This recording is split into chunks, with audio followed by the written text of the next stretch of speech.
Fuck is you telling me?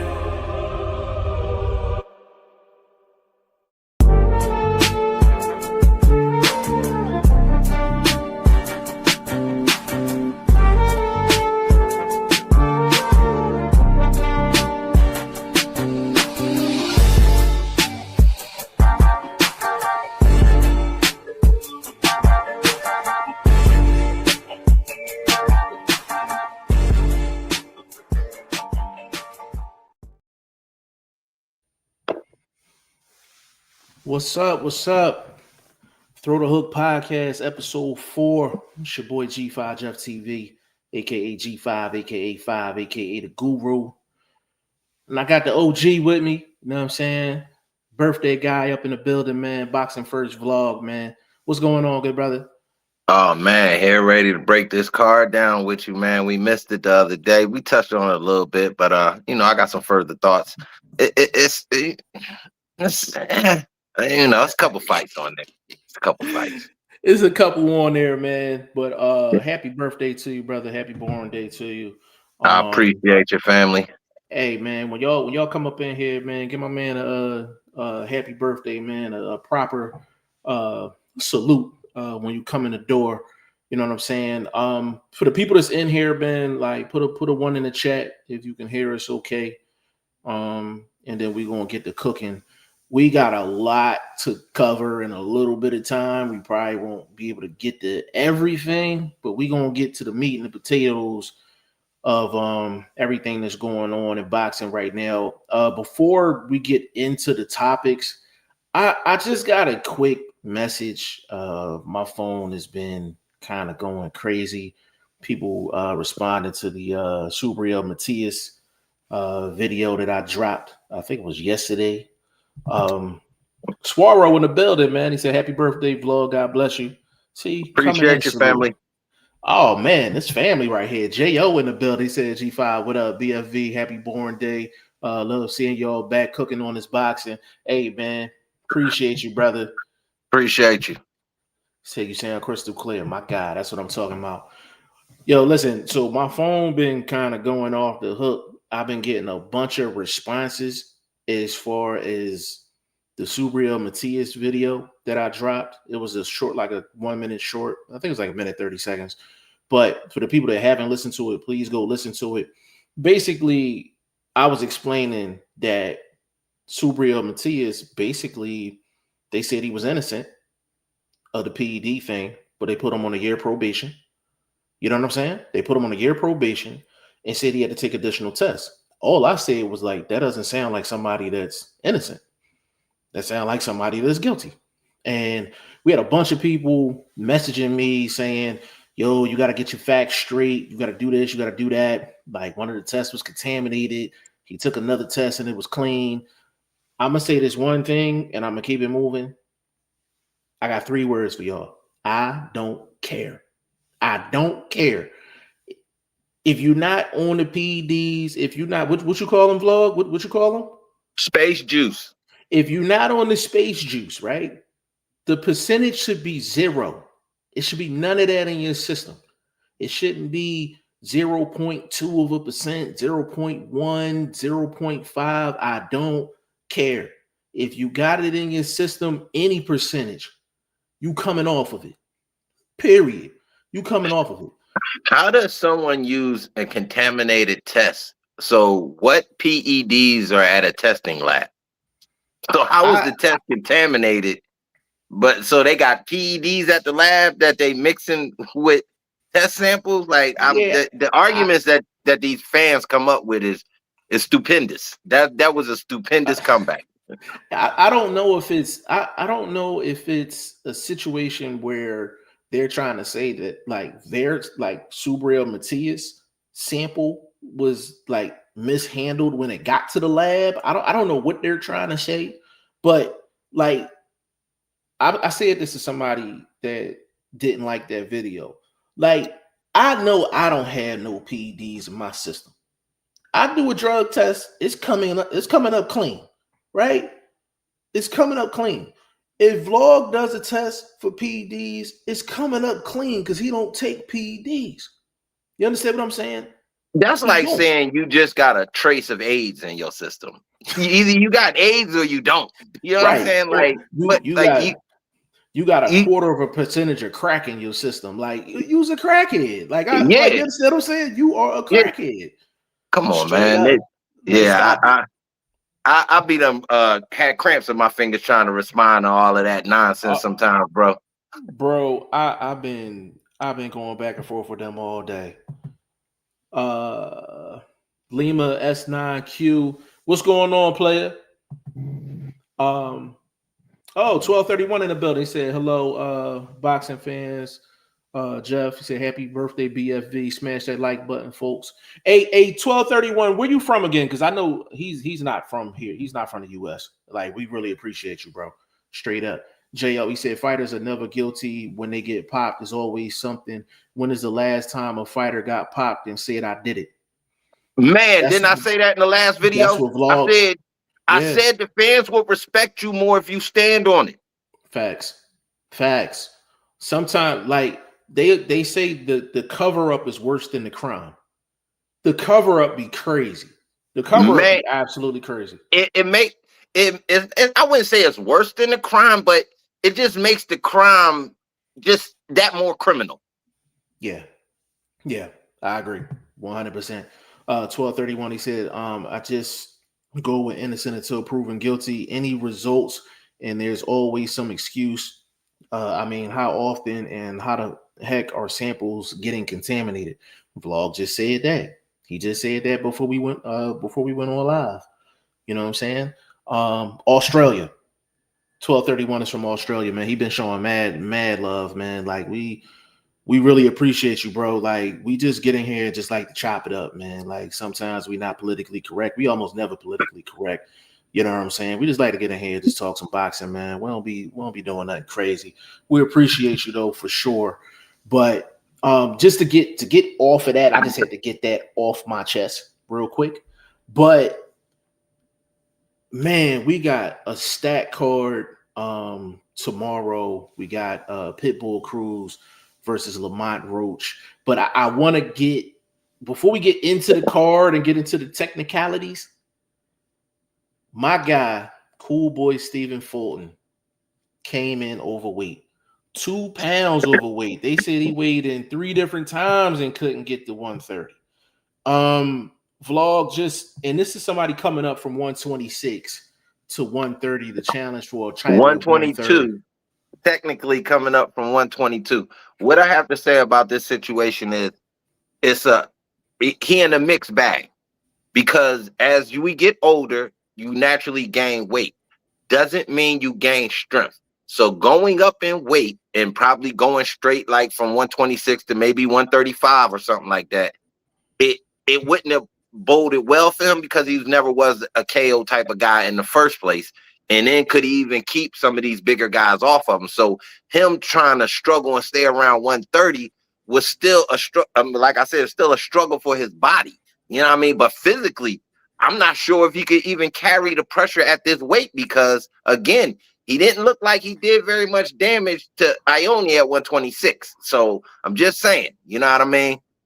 It's a little bit of a trick bag for the homie right here. So, I mean, I wish him well. I would have personally tried to take a little bit of time to find out that next weight, instead of just like, okay, I'm moving up. Just because we had cut issues at the prior weight division doesn't mean the next weight division is the weight division for you. Haney just went through that. He found out 140 wasn't his weight. Just because he's bigger than 135 doesn't mean you're not bigger than 140. So I think the same thing in a Cool Boy situation, that the young bull, he just in that mixed bag of weight situations where you're not really a 130, but you're not really a 135er based on your power game.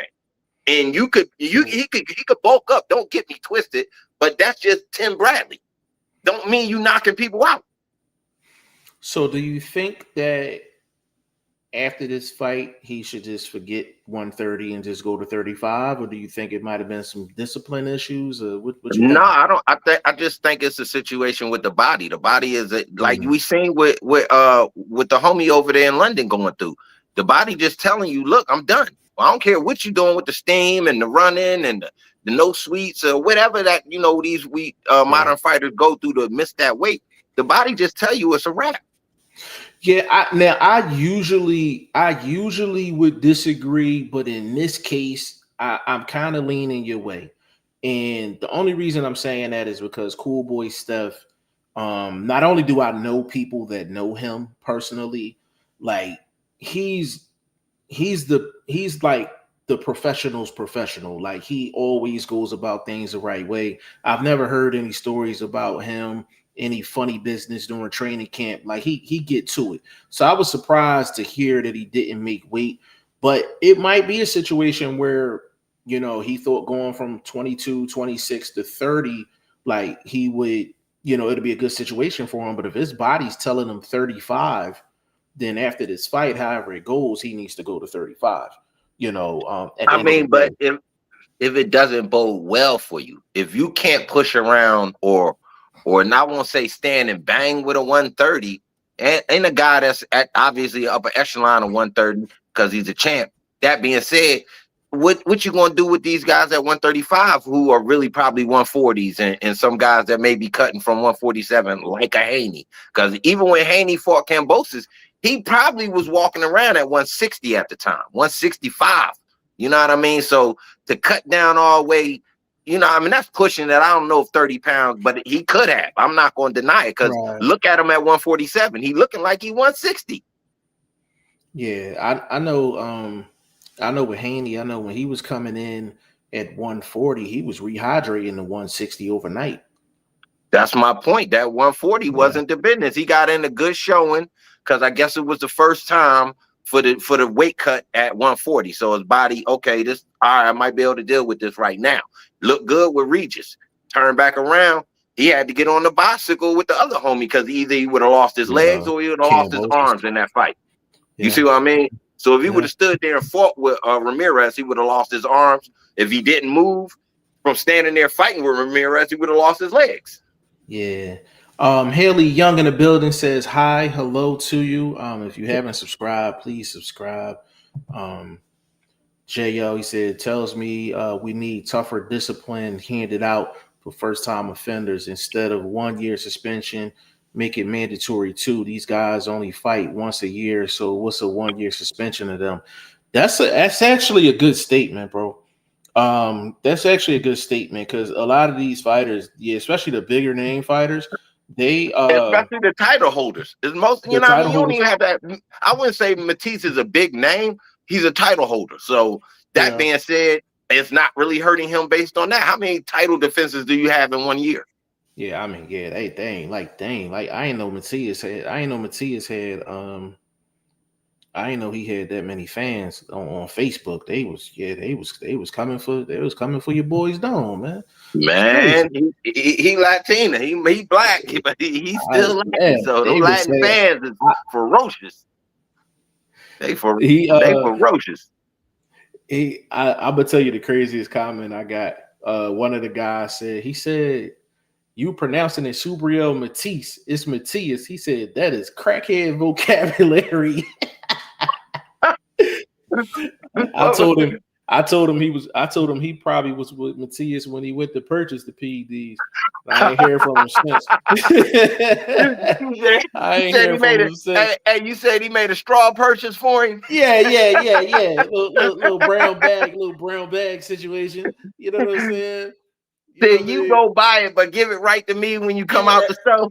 Facts. Be like, hey, homie, they check IDs. Go in there and go grab this job. Yeah. 1231 said, I appreciate the boxing talk, man. That's what we here to do, man. That's what we love to do for sure.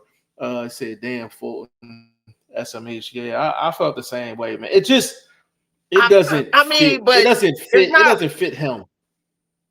But it's a situation where we it's like you can't be mad either because we know he went through it at 126. So for him to avoid it at 130 would have been a leap. But this is the body saying, you see what I mean? Like I'm wondering what happened in that camp. I really wonder what happened in that camp. I think they needed it. Just don't sound like him. No, I'm trying to tell you, bro.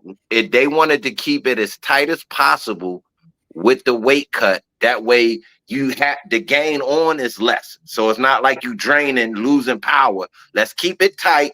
Keep the power tight. You know what I mean? Like where it don't have to build back up. It's like if you weight cut at the last minute, you're losing whatever power you trained up during your past 4 to 6 weeks. So it's almost like you'll lose that to a certain extent. Then you got to hope it comes back during fight night, before fight night. You know, that's why they kind of break a sweat and all of that, trying to get that kinetic energy built up again, that natural power. But again, you're dealing with a dude that never really had natural power. So I think they was trying to keep it tight so they didn't get bullied by Foster. You understand what I'm saying? I don't know, bro. I don't think it was 2 pounds, bro. Like a lack of discipline to me ain't 2 pounds. I think that's 3 to 4. It's just I think because I have people that know him personally, and I have a little more insight than maybe some other people. It just don't sound like him. It just don't sound like him. I mean, but usually I would dog out somebody that's 2 pounds overweight. I would dog him out.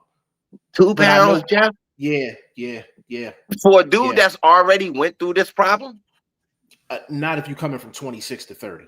This is I can't take that.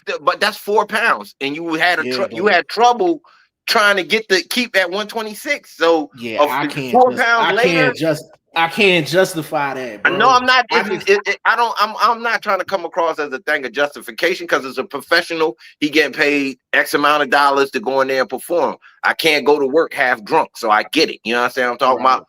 That being said, though, it's kind of understandable just based on his history. So them Foster not making a big deal and saying, yo, the fight's still on, whoop-de-whoop.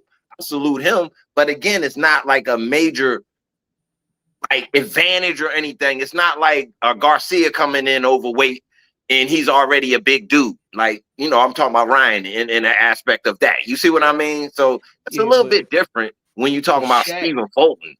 I can see if Shaq came in 2 pounds overweight because he's been making the weight for a little while.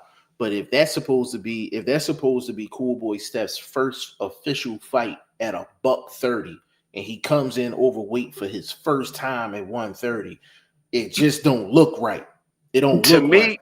That's I agree with, especially if it's not a thing of, okay, I'm going to chase this bag because it's a title fight, whoop-de-whoop. Because to me, if you have weight issues at 126, you need to take a little step-in fight, a little test the waters fight at 130 to see where you at with your power, with your weight too. So this being such a major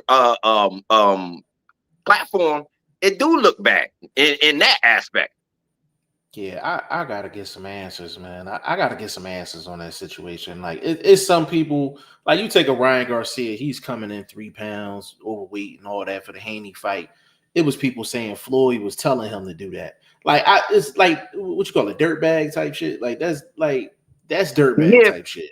Like, but again, that's a puncher coming in a little heavier, giving itself more of a natural advantage. I agree with that. But then also, I didn't like Ryan Garcia making 140 anyway. So I came into that too. I'm not using him as somebody that we need to even run the gauntlet of conversation about. Just as something to put in mentally in the fans' minds. Like, okay, I see what he mean. Like, you know what I mean? The difference with certain fighters coming in overweight, other fighters not.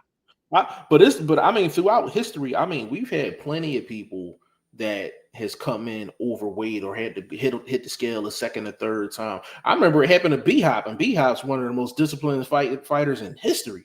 Like, you know what I'm saying? But I know Floyd came in overweight for the Marquez fight, so it happens. It definitely happens. So I'm gonna have to go through some back channels and try to find out. You ain't gonna cut. I mean, that's the bull from the city. You ain't gonna cut him a break. I'm gonna cut him a break because he's from the city. Okay. But I gotta know what happened, yo, because that's not like him. He's usually the professional in the room, like for sure. I agree. Yeah, 1231 said Cool Boy coming in overweight is crazy. Yeah, it was definitely surprising, bro. It was definitely surprising. Okay, a quick question for you jump in. Yes. All right, where y'all at on the weight? Like, is 1 or 2 okay? Because I know in some situations and negotiations, 1 or 2 is okay. So what is like major to you guys, to the people in the chat, and to you, Jeff? What's major? Well, it depends on if it's a title fight. If it's a title fight, we gotta go with the official. We gotta go with the official weight. If it's a situation where if it's not a title fight, a title eliminator, we can, like usually you'll see like they may say it's a 130, but you can go up and down, you can go up one. Like 131 would be like the max without facing a penalty. Like, so you'll see different situations like that, but a lot of times you'll see that when the A side and the B side is nowhere near each other. You know what I'm But I saying? mean, as you as a fan, like just we talking Me, from the me like what's personally major to you? What a number that was would say, yo, that's over. egregious. Um, I would say 3 and over. I would say Yeah. 3 and over. I think two and under. I've seen situations where cats they weigh in, they on weight on one scale, they'll get on the official scale, and it's something completely different. What struck me was that they say Cool Boy Steph he tried to weigh in 3 different times and the weight just didn't move. That tells me he's drained. That Yeah, sounds the like body he's is shut drained. down. Yeah, Yeah. yeah, that sounds like he's drained. So I'm like, did he come into camp heavy, like super heavy? Did they start camp late? Like I'm That kind of like, that could be your nutritionist, you know what I mean? Your nutritionist thought the game plan was laid out based on the weeks and the timing and things of that nature, and his numbers didn't add up. You know, his mathematics didn't quite mathematic. yeah. I don't know what it was, man, but hopefully he comes in tomorrow and he's typical Cool Boy Steph, and we'll have a good fight. He said 100 BFV. Said Appreciate you. 1231 said some are able to squeeze down further than others, but I agree with BFV. The body can only tolerate it so before it gives out. No, that's definitely the case, and that definitely like Vlog said, that definitely comes with age. When you get older, you just hold more weight. It's harder for you to cut that weight down. So I definitely understand it. I would say 2 pounds or less is like, I'm not saying it's egregious. If it's like over 2, we talking 3 and up, then I'm like, all right. Like, Yeah, I yeah, that's what I was at. yeah. My guy Ty Finney, the legend in the Man, building, man, said salute brothers tuning in from Canada. My man out boy, there. My boy, man boy, out don't there get stuck vacation. across the border, baby. I had Yeah, to don't come get get stuck. you. Yeah, don't get stuck over there, man. 1231. Yo, you done pissed off the Puerto Ricans. They don't play. Bro, they was on my head. They was on my head all day. I'm talking about from I'm talking about from 8 in the morning till like 3 p.m. They just been going nuts. They been going nuts on me, bro. Said BFE. Said sorry hitting the wrong keys. Nah, we got you, bro. We got you. He said, is Laura still the co-main, or did they bump Fulton and Shaq the Mhm. co-main? And who you guys like between Frank and Bartholomew? Crazy inactivity with Frank. You want to get at that first, or you Bartholomew want is to get at it? Yeah, let me hit this one, man. Bartholomew is washed. I'm betting Frank on the KO or TKO. Bartholomew How washed. how washed is he, bro? Clothesline washed. I mean, just throw him over the fence, washed. He washed, homie. I've seen him in his past couple of fights look absolutely terrible. That hairdo, something going on with the bruh, man. He done, I don't know. He spazzed out with that little change he done made from PBC because he is washed, homie. He does not look good at all. And I wouldn't bet a half a dollar on him. You know what? This is I don't know they probably moved Shaq and Fulton up to the co-main, probably. The way it's Um, listed, it still look like Laura is the co-main. so who is he fighting? He fighting Johan Gonzalez. This dude done been smoked in Oh, every okay. step up fight he's ever had. I Then think you got probably another boy. Then you got the other Mexican boy, Larcio, mhm. Lucero. He fighting the other cat. Nice little record. Been back on a little run since his loss to Xander Zayas. But he trash every time he step up. So it's like I'm looking at the card and it's like, is it really any matchups that's kind of really not set up? You know what I mean, to be bowling balls?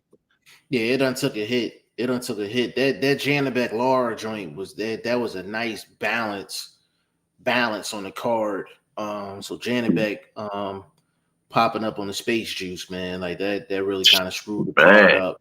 They probably still have Laura listed as the co-main because of that's how it was the whole promotion. But I guarantee you, once the fights actually happen, probably Shaq and Cool Boy will probably play as the co-main. Like, but that ain't even a title fight. Laura's is still a title fight. Yeah, but it's still a title fight. That's what I'm saying. So depending on and Cool Boy in no situation, it ain't no title fight. Yeah. So would that count as far as lineup and how they would line it up? Last minute? I think they got more storylines to play with Shaq and Cool Boy. They'll probably play the co-main on fight night, but that was a major blow to the card, though. That was a major blow to the card.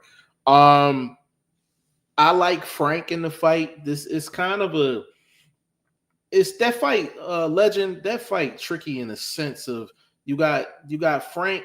Frank is not only coming off a 2-year layoff, but I think he has a new trainer too.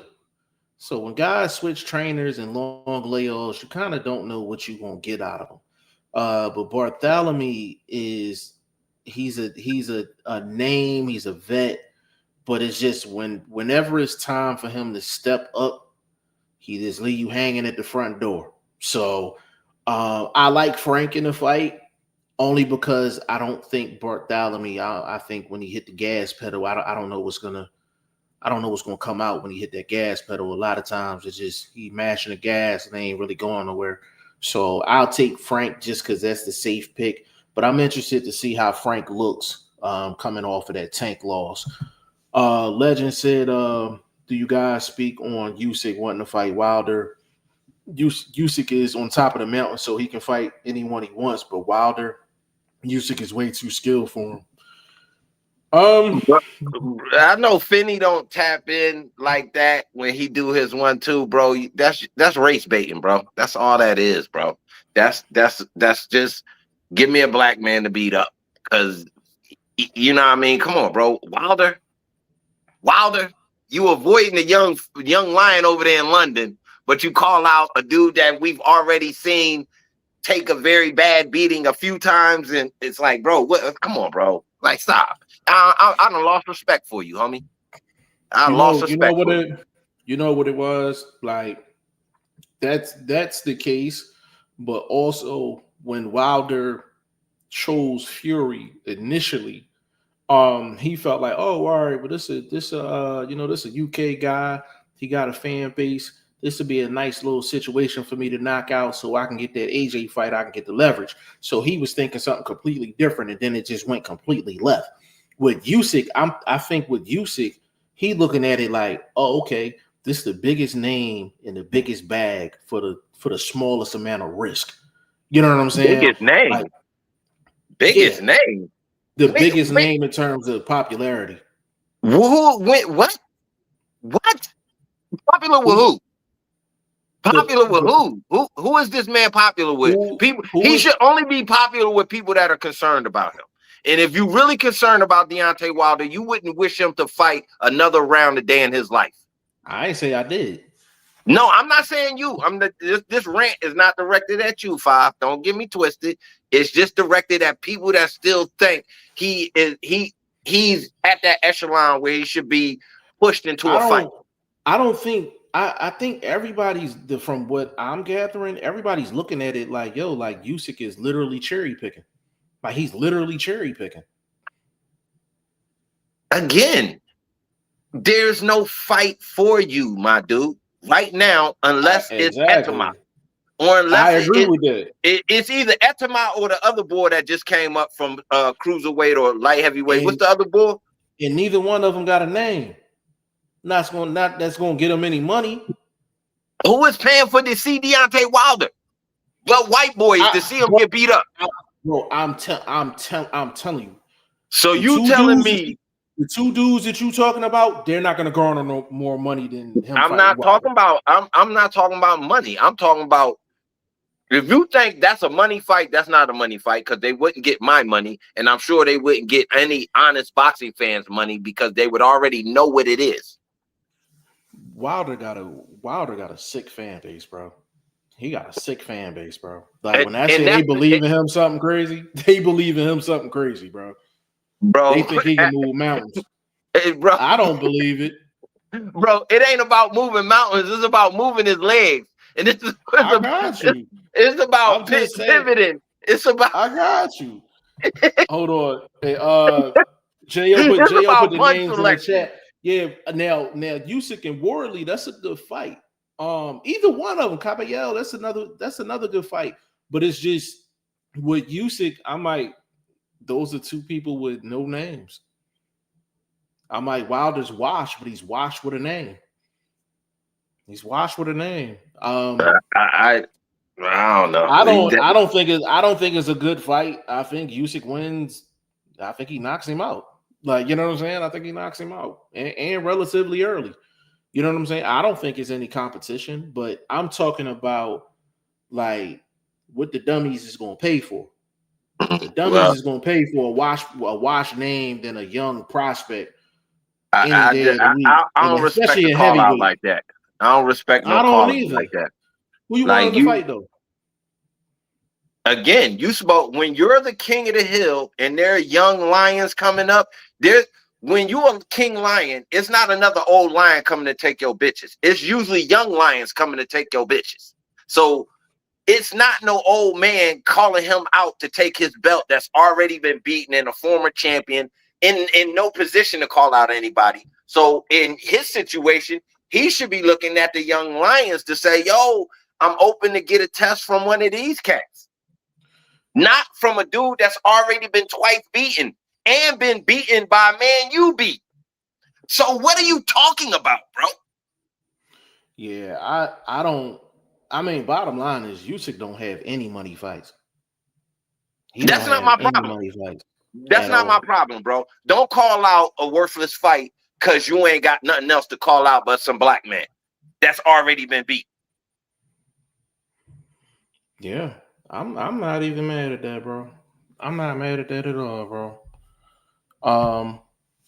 He said, but neither one of them have a name like Wilder. That's true. He cherry picking at the highest level. But what is a name if your skills don't match that name, bro? And at this point in his career, this is not after one loss, and then he's being called out by the heavyweight champ. This is 2-3 losses in the game, and we've seen his boxing skills erode, not get better, erode. So come on, bro. The call out is not to be respected. It's that simple. There's nothing else to be said. And I don't think anybody. Yeah, I don't think anybody the baddest man on the planet. The world heavyweight champion is supposed to be the baddest man on the planet. So you looking at the baddest man on the planet to beat up alleyway bums and not considering a Deontay Wilder an alleyway bum.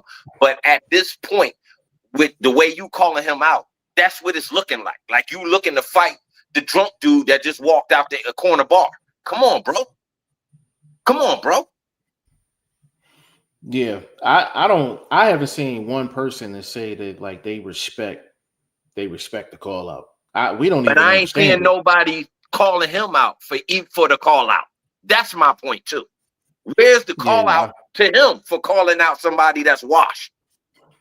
Yeah, I'm not even mad about that, bro. I ain't mad about that at all.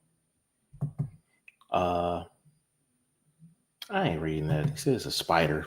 Somebody got a spider on the wall. They listening to the show. Fuck it. Like 1231. He said Usyk likely using Wilder's ex-champ status in a stay busy fight before going undisputed again with the WBO, then retires. Usyk might be looking to tick boxes on paper, 3-time heavyweight undisputed, criticism warranted. Yeah, I mean the criticism definitely warranted. I don't even get it. Because he looking at it, he might be looking at it like he might be able to get some paper out of it, but nobody's gonna pay him anything for that. Like that's a dead in the water fight. It's a dead in the water fight. That's my Yeah. point. Yeah, it's So a dead the in the water call fight. out is not like, who are you? Are you thinking Turkey gonna ask for that? Gonna bring that fight together? Come on, bro. Yeah, like no, I don't even. That's what I was saying. Like I was like, I didn't even understand it because I don't see anybody even paying for it. I don't see Al paying for it. I don't see Aaron paying for it. You I know don't who see might Hearn pay or for that nobody else. fight? I ain't gonna lie. You know who might pay for that fight? Fury might promote that fight. That's about the only person I would think he could probably get a bag out of to fight Deontay Wilder. Possibly. He said, Jo said, I watched Wilder last fight and I didn't see the explosion, speed, or power. It looked pretty bad. Yeah, I mean, listen, like it's some fighters go through like some life-changing fights. And he went through while a we couple of talk about life-changing Wilder, fights. Go ahead. can we talk about this bum Malik Scott? Can we talk about this bum? They got this dude What's going on on with the show with Max, the fucking Jew. I seen that. God. Oh my God, bro. And then why do you have a football player on a boxing show? Bro, so listen, you don't be dominated by people that really know the sport. So you got a has-been, nobody never made it heavyweight, turn bag chaser with Deontay Wilder. I can't beat him, join him. I might as well take his money and send him out here to get spanked. Like, bro, you taught him nothing. You upgraded him in no way, shape, or form, bro. I'm so sick of dudes like that, bro. Like, what, bro? Oh my God, bro. Why did you take that man money like that? You look frustrated, bro. I'm sick of dudes like this in the game, bro. Now you get to sit next to a moron white boy who don't know nothing about boxing, ain't never put no gloves on, ain't never been in a street fight a day in his life. But he knows Devin Haney ain't a Hall of Famer. Oh no, he's a Hall of Famer, but he ain't an all-time great or whatever. Like, what are you talking about, Who bro? said that? Who said that? Kellerman said that shit on the show with them two black dudes. And they didn't check his goofy ass. But my thing is, why you got a football player on your boxing program? That was Shady, right? Shady boy. Yeah. Come on, bro. Stop. These unofficial, quote, official boxing programs are terrible. Porter out here being a company bootlicking man with the the little undercutting jabs he been doing on his joint. You got Bradley. They done kicked him out the company, but he's still bootlicking from the car. Hey, Bradley be bringing that smoke though, man. He be coming to everybody's neck, bro. Man, Bradley's he be coming to everybody's neck, bro. Just because you ain't behind the desk no more, you ain't you to be trusted. You still a trustee, homie. I don't trust you. He might be a trustee, but he be coming to everybody's neck. It'd be hilarious, bro. It'd be hilarious. Man, listen, he don't want to come over here and play the word game with me. I had that McDoodle head running back to the car. Yo, he's the complete opposite of how he was on the top ranked joints. Complete opposite. But that's my point. Then if you wasn't real on there, I'm not listening to you now because you was a company dude on there. Don't toe the line for the check, and then you want to be out here in your car talking reckless. Get your goofy ass off the block. Get your goofy ass off the block. Yo, and if you don't think we can make you move, we'll make you move. Oh, come on, bro. Come on, I'm just saying, bro. Motherfuckers like that get on my nerves, bro. I can't stand it, bro. You try to get me kicked off, bro. You try to get me kicked off. We gotta move on. 1231 Caballero, most deserving of heavyweight title fight, in my humble opinion. But I'm really just an observer that's not exactly emotionally invested. I like that fight. It's just Caballero. He ain't look good in that last fight. But that's how bad he got hands. Yeah, but that's how bad the heavyweight market is right now, bro. Like it ain't that many choices out here. I get it. I get it. I mean, that's like, I mean, I don't know. If he ever had the opportunity and you ain't stubbed your toe, I guess you're entitled to the opportunity. You haven't stubbed your toe. Everybody else has stubbed their toe. He probably waving his hand over there like, yo, you know what I mean? So I get it. I get it. He might get a shot too. He might get a shot. Said Jo said Worley stopped Parker, this same Parker who beat up on Wilder. Yeah, like that's why I don't ever do like A beat B and so B or beat C. Like I don't get into all that. But Parker was you on got to, because we use that to judge what we see. So we, you know what I mean? It's like, just like we said with the Wilder situation. Fury beat him. He beat Fury. It's more than likely he's going to beat Wilder. Yeah, I understand people do that. That's just not my end all be all when I decided. I know people factor that in. But I just don't lean. That's not my main thing that I lean on. Worley versus Atama, anyone, both Frank Warren, Queensberry fighters, so it's doable. Yeah, it's doable, but I wouldn't do that because he canceling out a bigger bag down the road. Yeah, I wouldn't do it either because I feel like the heavyweight division is pretty weak. He can actually promote both of them separately and get two separate bags. You know what I'm saying? Me personally. That's what I mean. That's what I'm talking about. To eventually, if one of them get a strap or something, then you bring them together and you eat the whole, you know what I mean, kit and caboodle. Yeah.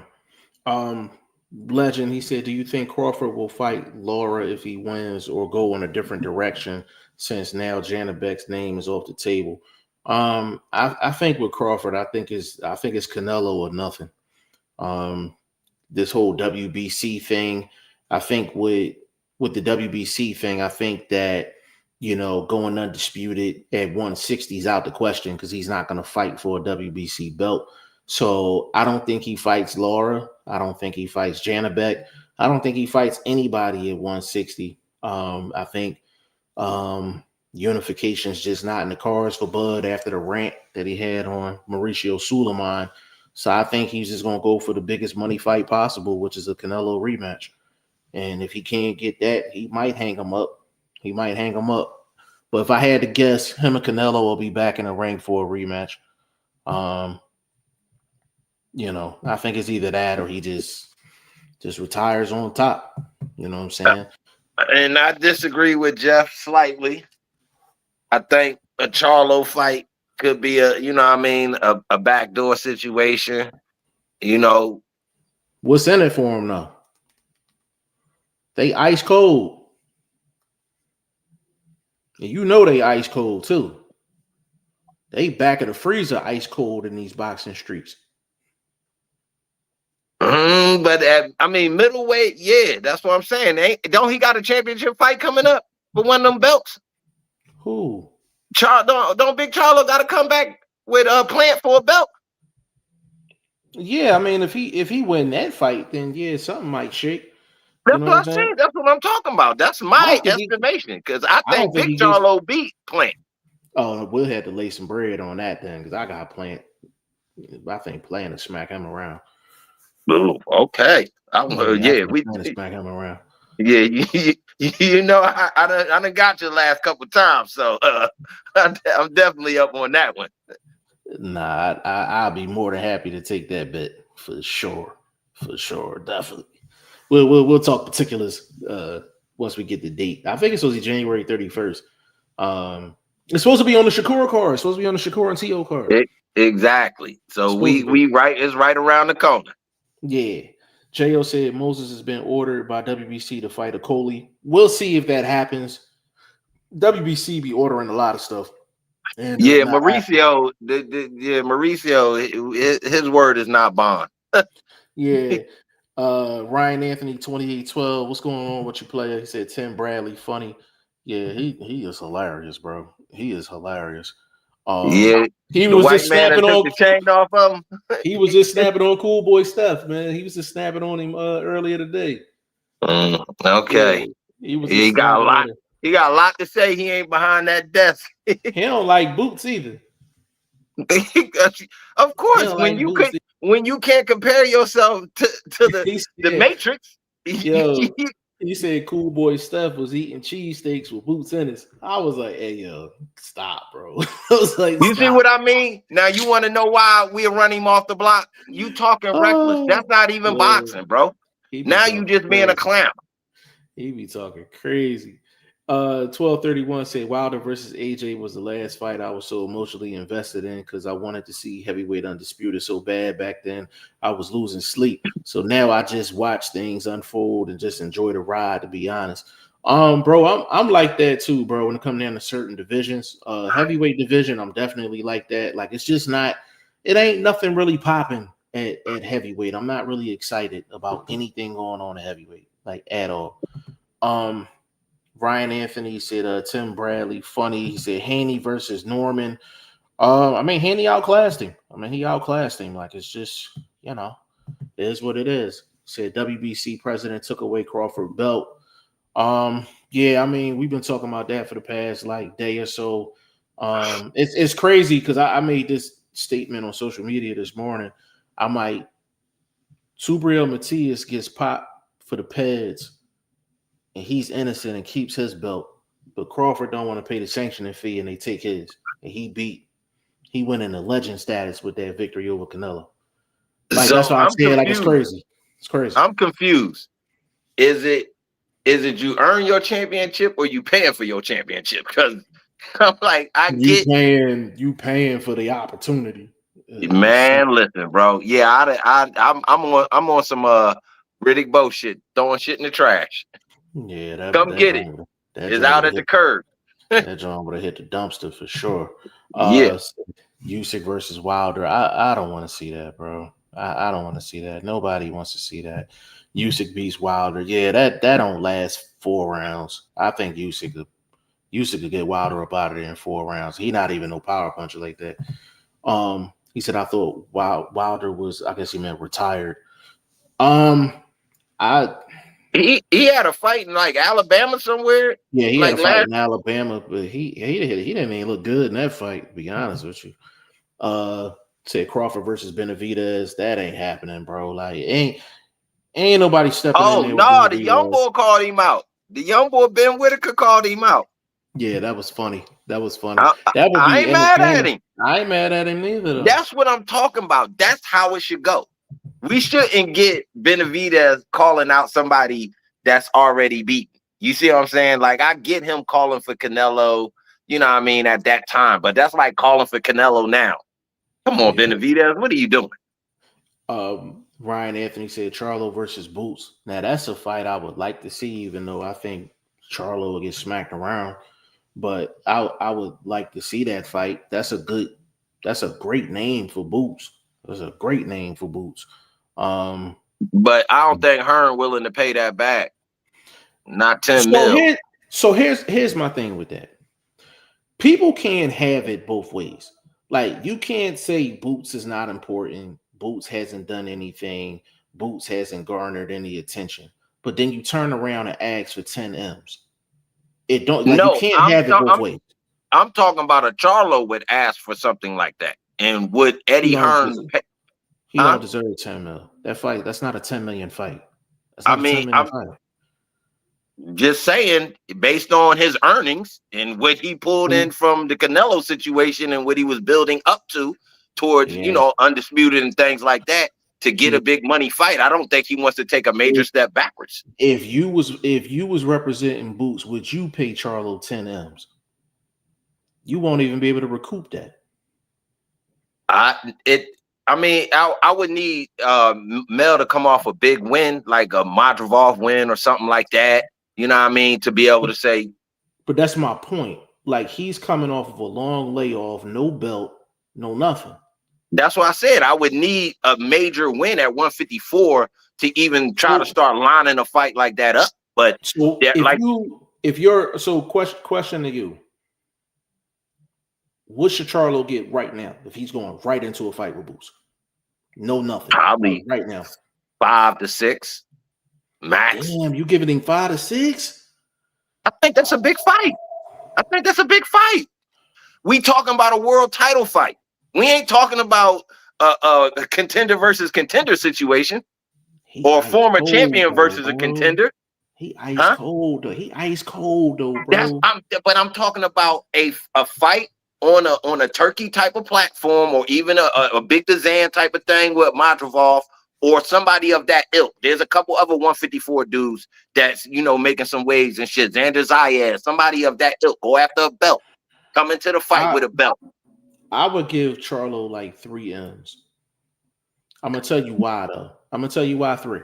Right now, when they was negotiating with Brian Norman Jr., right, young champion, unification fight. Brian Norman really ain't had no big names on his resume. They was offering him 1 point. I think the highest they got was like 1.8. That was like unification. Now But Charlo has accomplished so much more in his career, right? He's a former champion. You got to put respect on his name. Just off of that alone, and then you got to pay a tax, just because that's an Al Heyman guy. You got to pay the tax. So I'm saying like 3.5 for him to come in ice cold versus Boots. No warm up fight, no nothing. I would give him like 3 to 3.5. But then in that situation, well, yeah, it is earned because he is a former undisputed, Yeah, and with yeah, so respect. With yeah, respect. yeah, With yeah. respect. I would I say mean, 3. I guess if you like you saying coming off ice cold, flat foot, damn near over a year. So I think it's been I over a get it. year. But that's what I'm saying. If I was him, you got a young boy on the other side freelancing. So it ain't a thing where you got to really deal with Bob Arum like that. I'm Charlo them. I'm going after Xander Zayas, and I want that belt just I so I mean, could get the Boots fight. I'm with that. I'm with that. Because But Xander Zayas versus Charlo, that's across the border fight. You know what I mean? Bringing fans from both sides. I think that's a big fight. you think Major Charlo, step up for Xander. you think Charlo beats Zayas right now? I think he can outbox him.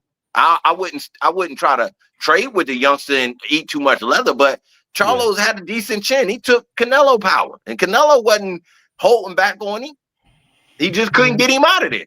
Yeah, it's just like I'm talking like Virgil Ortiz, man. Stop asking for 10 M's, bro. Like you've never been a champion. Like stop, bro. Like stop. In this situation where they working on that fight, and we was talking about that off camera, desperation could make for a tough out. That's all I'm gonna say.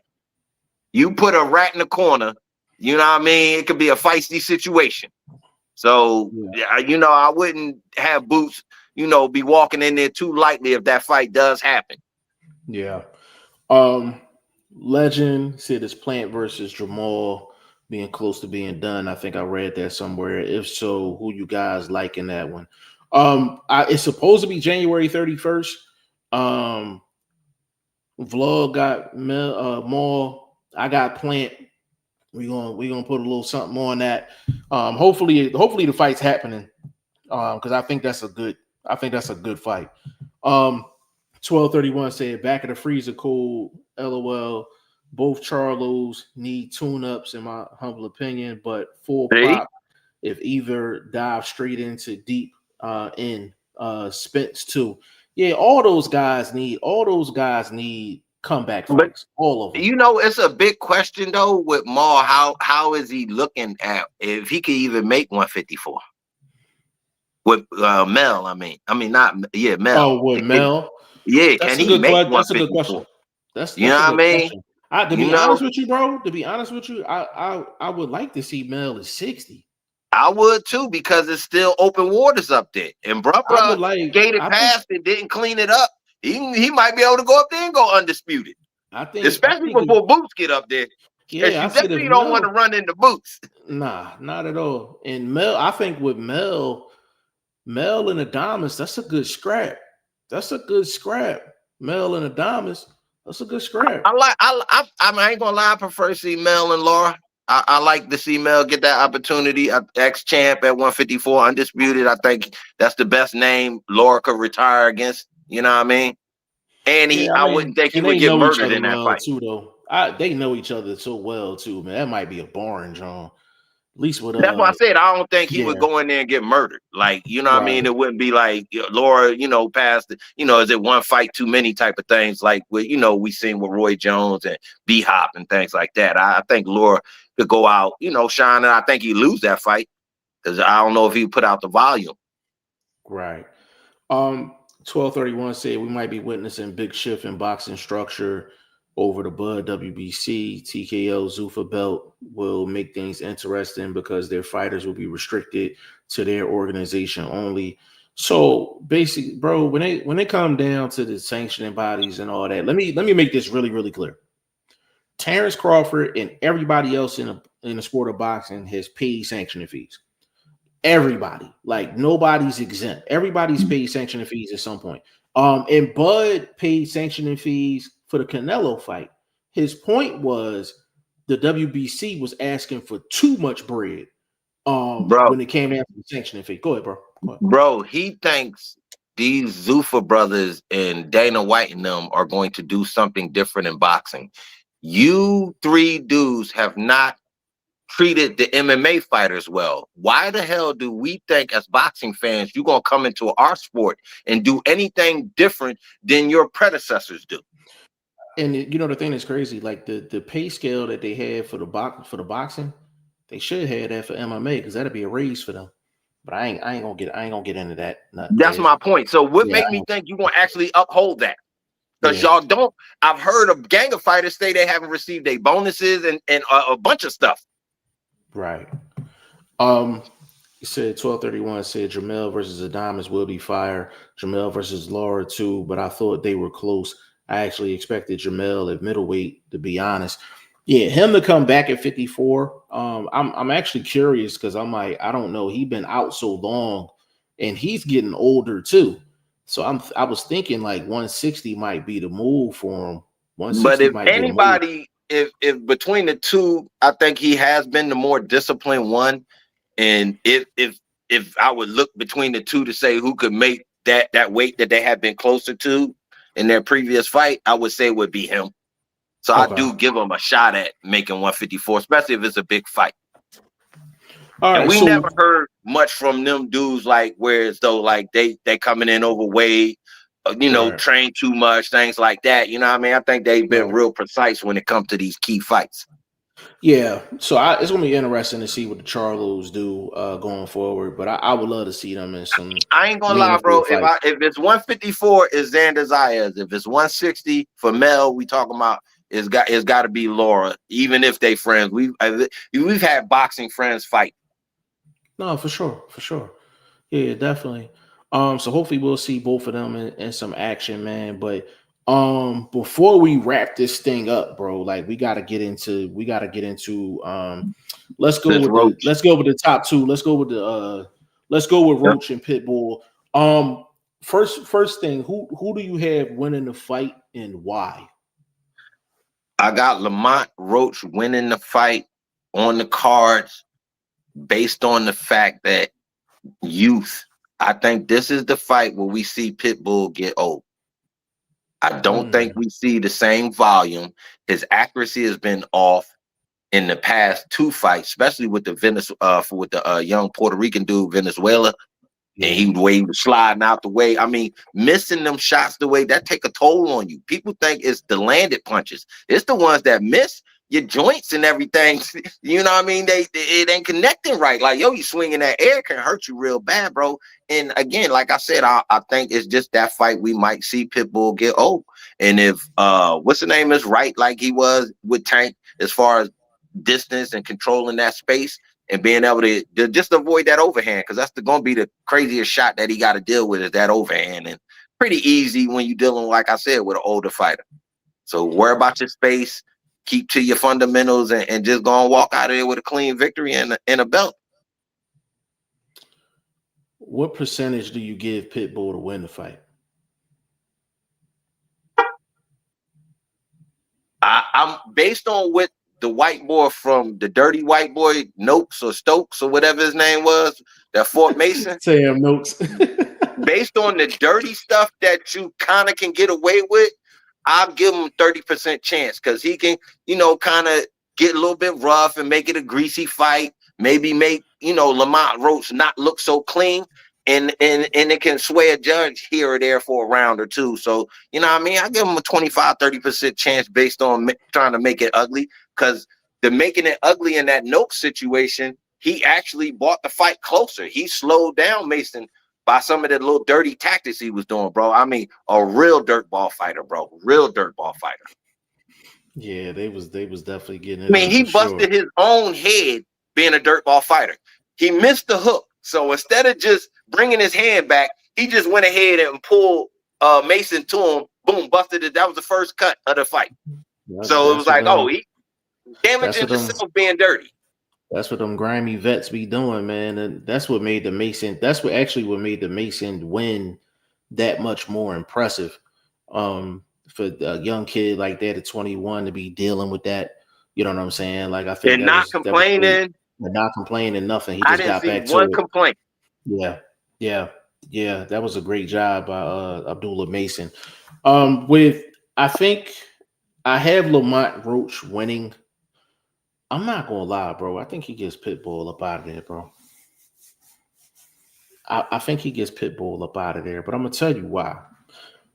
The thing about Pitbull Cruz is that his foot speed is slowed down. And that's what I mean. Yeah, his foot speed is slowed down, and he just goes straight ahead. Like like I said before, like he's running through your front door with a helmet on. And he trying to knock out everything in the living room, bro. Like there's really nothing else to him. It's really nothing else to him. If you pivot either way, if Lamont Roach can make him reset as much as he possibly can, I think Lamont's going to have him run into something. And I think he's going to have him run into something heavy. And can he take like the blueprint from the Valenzuela fight? Yes. But the thing with Lamont is more stationary with his feet, so he get more leverage on the shots than Valenzuela. So I think with Lamont Roach, him pivoting, getting away from the hook early in the fight, making him reset, let him run into something later on. Make sure he keep the jab pumping. And at times in that fight, if Lamont Roach, like all that moving and all that, he ain't got to do all that all night. At times, he might have to move, but with a guy like Pitbull, sometimes you got to just meet him at the space and be like, yo, I'm not moving.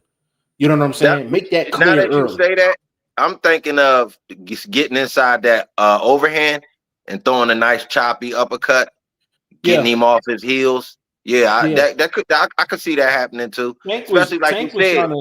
Tank was trying to do that too when he fought. Yeah, but Tank was also cautionary in that fight. The same way Valenzuela was very cautionary, and it gave him good offense off of it. But again, like we spoke, Lamont Roach is subtly smooth, but not as slick as them with the footwork and the sliding out the back door type of thing. But he's subtle inside the pocket. Distance might be just right to make you miss. You know what I mean? That sort of thing. So I think, like I said, if he could step inside or just be at the perfect distance for one of them slow overhands coming, he might be able to clip in with a nice little choppy uppercut and start some nasty work after that. I think he can get a referee stoppage. I'll lean with you on that one.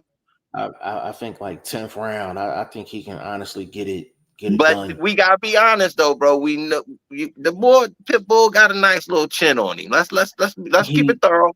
He got a chin on him. He does. He definitely has a chin. Yeah, he definitely got a chin on him.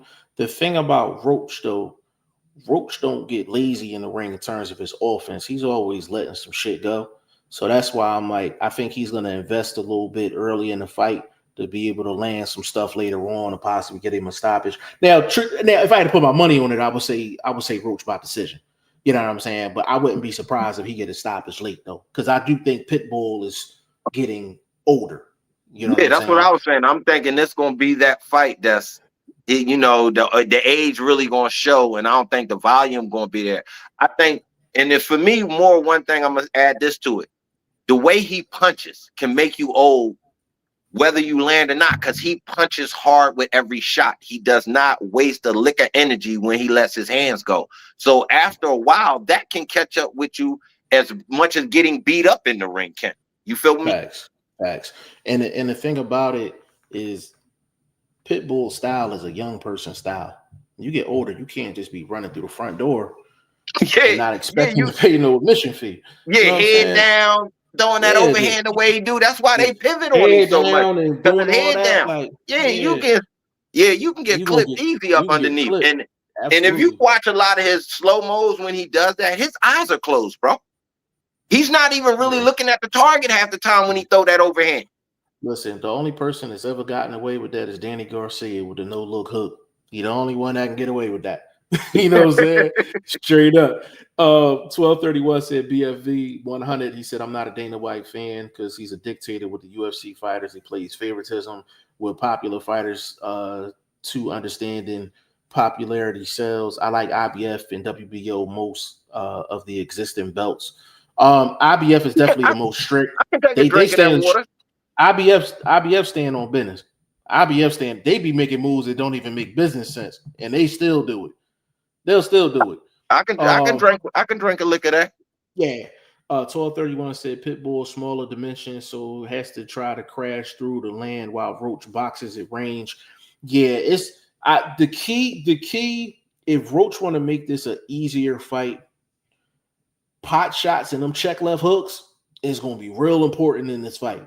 Like if he can get that check left hook off, you know what I'm saying?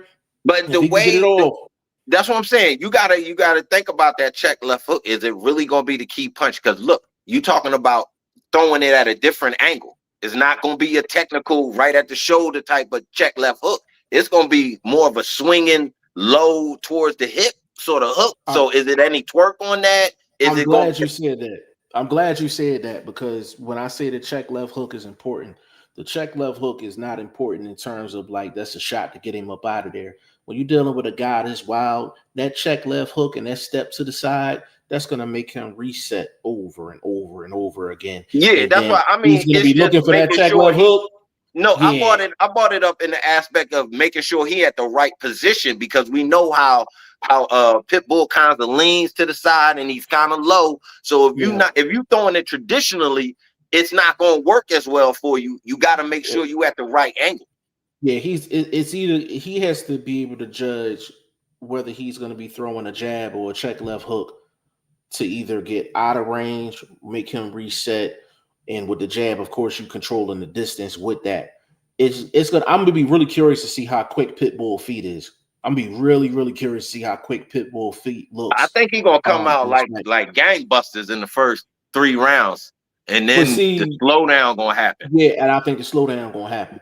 I think that's why I said a lot of jabs and pot shots early for Lamont. Jabs, pot shots, no running, 3 rounds. No running. Yeah, just make sure keep him honest. Like if you gonna keep running at my front door, I'm gonna keep, greeting you well. So I'm gonna greet you at the front door. Yeah, it ain't gonna be no roaming around the ring and all that. Like, no, like stand your ground and just pot shot early until them legs start slowing down. I agree with that. 1231, he said I would be impressed with a stoppage either way. I don't think Pitbull. I don't think Pitt got the. He ain't got the starch no more, bro. He's struggling. Because if anybody he should have been able to knock out, it should have been Valenzuela. But it just seemed like that difference in speed, and then when he landed, it didn't seem as gully of shots. Valenzuela was cooking in that fight, boy. Cooking in that fight. Boy, he was. Boy was out there looking like Ali. He was looking like Ali out there, boy. Legend said, I hope Eubank hangs it up. That video of him in the hospital looked terrible. Yeah, I mean, it's just, you got to think about it. He's been putting stress on his body for over a year. Constant stress on his body. Like when they fought the first time, he put stress on his body. Then he went through the actual physical part of the fight, and then he had to recover. Then he had to go do it again. Like, and he got knocked down twice in the last round. And is that for a real legacy? Like, it ain't for the world title. No, it might have been a bag behind that shit, but I don't know why. It was a major bag behind it, and that was more of a UK thing than anything. That was a legendary UK fight for them. No, but I mean, as far as like, I don't think either one of them compared to the things and the points that their fathers were in their career. Like it was more important for the seniors when they fought. It was more they were 2 top level guys fighting, and they did the trilogy. This one was just we're that's like the you went through that. We're gonna go in. Yeah, you went through that. I mean, we all grind ourselves for our paychecks, but I'm never gonna be in the hospital behind no gig. Everybody for had their sure. hands up. And His the own thing is, rabbit ears. I hope he's okay. I hope he's okay. Yeah, To be no honest doubt, with you, no Lil doubt. Legend, we don't know what he's in the hospital for. Like we really don't. Like he just said he has health problems. So obviously when you're dealing with a boxer, you have to assume it has something to do with boxing.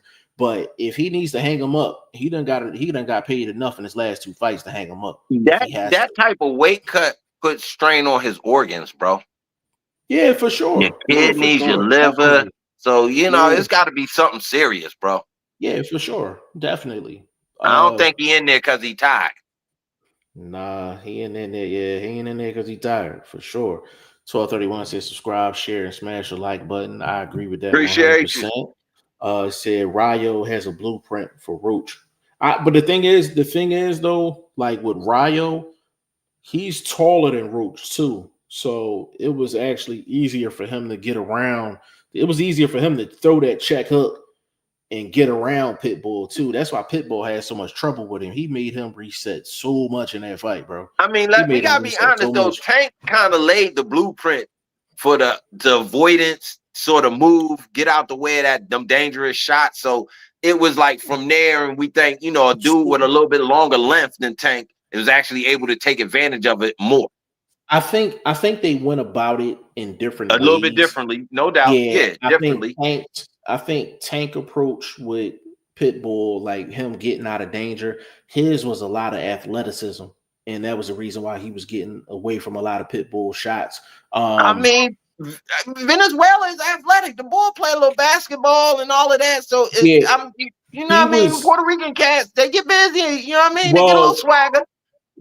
No, I agree with that. The thing with Tank though, because Tank is just as short as Pitbull, he was actually getting underneath shots. As crazy as that sounds, he was getting underneath shots. Yeah. So he was using his athleticism a lot, and then Valenzuela was using part athleticism, part his height with as well. Boxing skill. Yeah. Exactly. Yeah. So it's actually about 3 different blueprints out there for Pitbull. So whatever Roach want to do, if Roach on his game. But Roach at the same, I think, like you said, thinking about the KO, Roach could actually come forward a lot. He has the size. He's literally the bigger man in this fight. Even though he hasn't fought at 140, I think he's still the bigger man. Because if you look at him versus Valenzuela, he's more solid than Valenzuela. Yeah. Vlog, if Pitbull legs is not the same, we should see Roach starting to walk forward. Round 5 on. Yeah. He should either be meeting him in the middle of the ring or he actually walking towards him. That's when you'll know. Following that jab up with a nice little combination, a hook into something with something to the body, or you know what I mean? You got If Roach is on his game, Roach Pitbull can look a lot like Floyd Hatton back half of that fight, where Floyd was standing his ground. Floyd was standing his ground, and he was just picking him. Putting the mitts on him. Hatton had a similar style too. That come in rough style and all that. And all it took was a couple jabs up and down and a couple of pot shots, got his attention. And then Floyd was like, "Yo, his leg's gone. I'm gonna start walking to him." And he started walking to him. If Roach is on his game, I'm not saying either guy is Floyd or Hatton. I'm saying you watch that Floyd Hatton fight from the back half on round 6 up into the stoppage. Roach can look like that against Pitbull if Pitbull legs is not the same. And I don't think his legs are the same. That's why I said to me, it's just the fight that might show his age for sure. As far as a boxer, not that he's an old man like myself, but you know what I mean? Yeah, for sure. And I ain't that old. And he's not that old. You know what I'm saying? Who do you like in the Shaq and Fulton fight?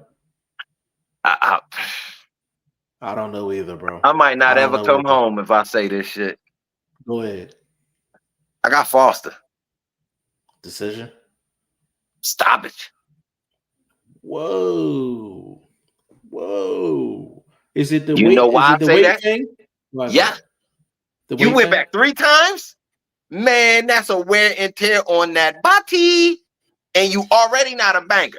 at least we know Foster will come forward and go after you. He got a little sting behind his shots. Now, is he susceptible in his own right? Yes, but we talking about Cool Boy. You know, and Cool Boy ain't knocking out that many cats. So I'm just saying, I think this might be a situation. You get to that body early. I mean, I'm talking about first round to 3. I'll mess around, don't throw nothing but jabs to the body, hooks to the body, put the head on the shoulder, work them arms, work them elbows. I mean, rough him up early and often. Yeah. I got Shaq in this fight by a very close decision.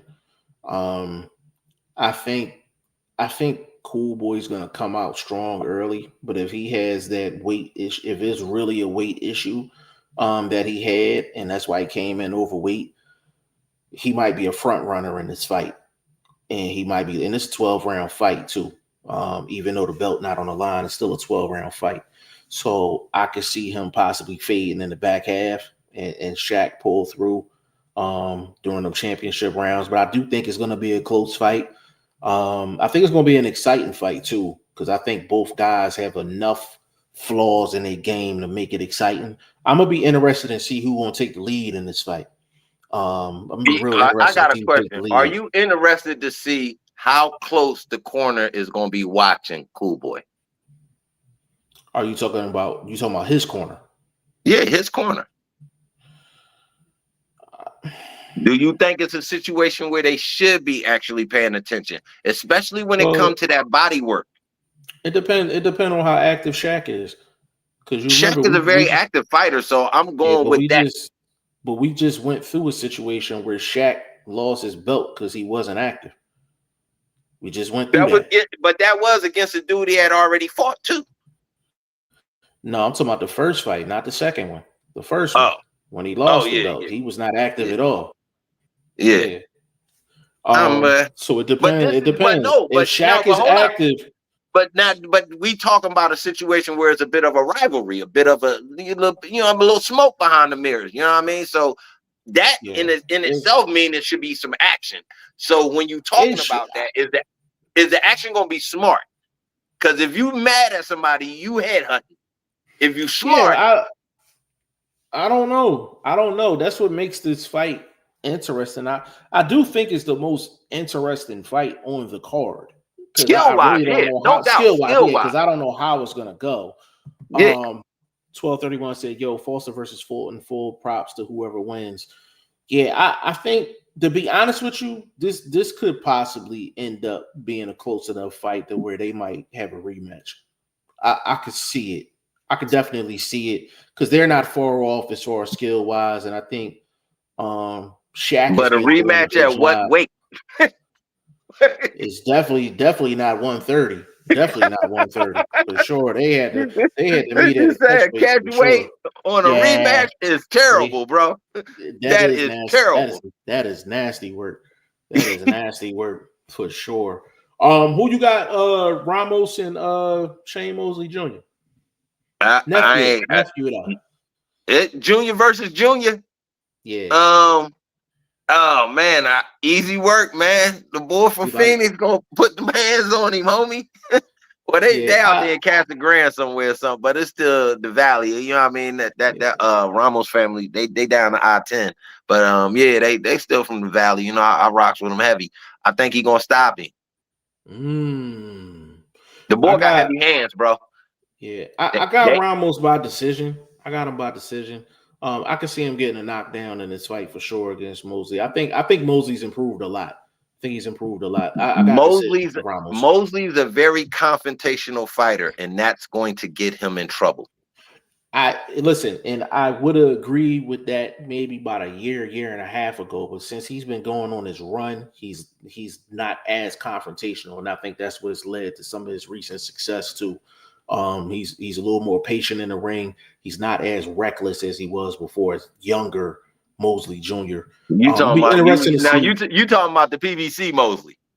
Yeah, I mean it's still PVC, but you know where I'm going. The introduction of PVC. Yeah, I got you. Okay, yeah, because I thought he had a very reckless career, just trying to fight off his father's moxie because we know his dad was a like throwback sort of toe-to-toe bravado type of guy, you know, being from Cali, you know, fighting a bunch of Mexicans all the time. That it kind of get ingrained in you and shit. So you do that, you'll have that style yourself sometimes.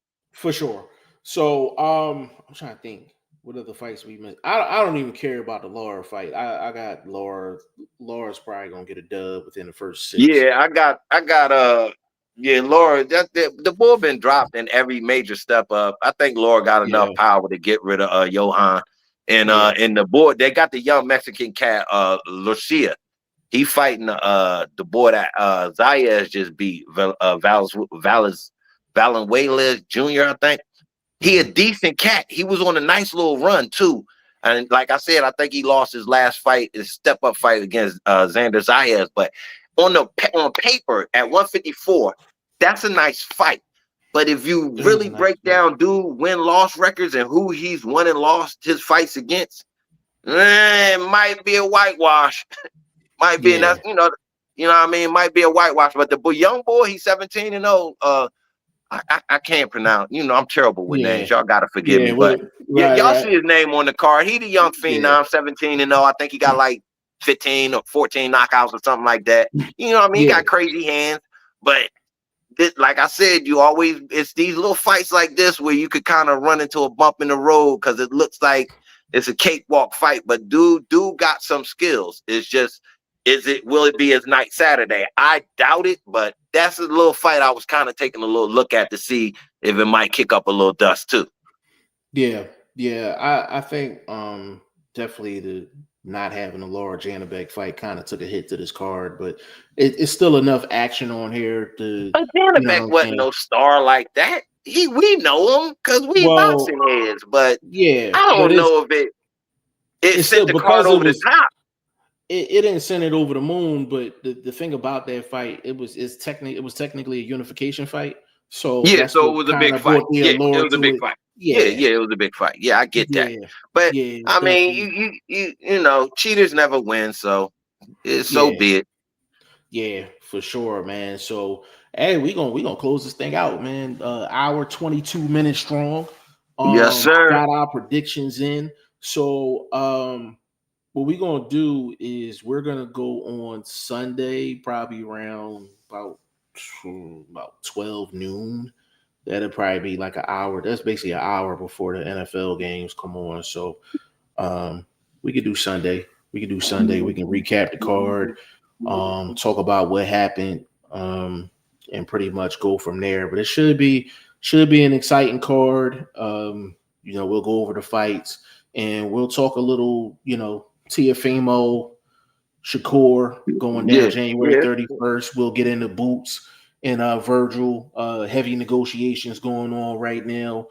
You know, we'll definitely get into those things Sunday. So, Vlog, appreciate you stopping through, bro. Giving your insight on things. Man, I got you, baby. Just tell me when to come through. I will bring my own welcome mat. You dig? Yes, sir. Yes, sir. Yes, sir. You know what I mean? Give me your social media and all that, player. Man, I'm at Boxing First Vlog. I'm on the gram right now, man. Y'all might see me on X here soon. Just, you know, they be doing a lot of weirdo shit on there, so I'm a little leery of getting back on there. But yeah, man, I'm gonna be back busy next week, really posting and just getting back in the game, getting back in the swing of things. I might throw some shorts up on the channel, so you know, pay attention to the channel too. So slide over there and, you know, give me a little sub real quick. You'll see some work coming up here shortly.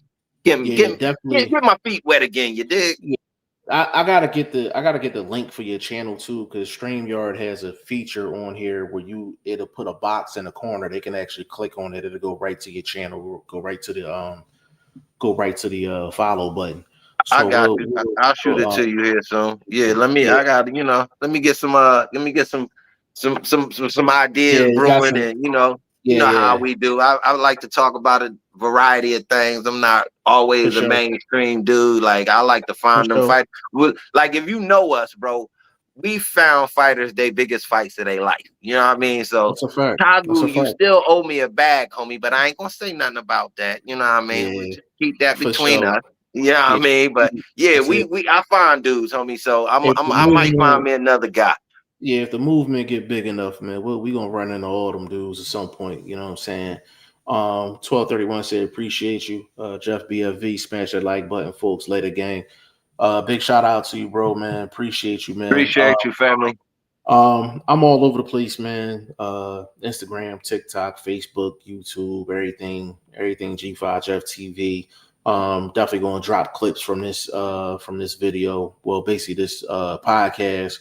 We're gonna watch the fights tomorrow, and we'll have episode 5 of Throw the Hook podcast on Sunday at 12 p.m. Eastern Standard Time.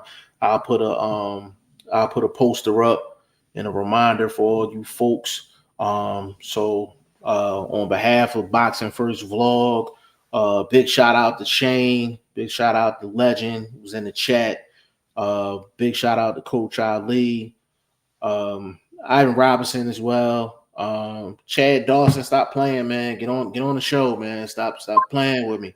Stop playing around, man. You ducking, man. Come on, bro. Come on, get on the show, man. Talk this boxing with us, man. Champ, come on, baby. We know you ain't duck no smoke in that ring, baby. Don't duck none on this podcast, baby. Don't duck the podcast, bro. Don't duck the podcast, man. So on behalf of Boxing First Vlog and your boy G5 Jeff TV, man, we're gonna see you Sunday. Peace.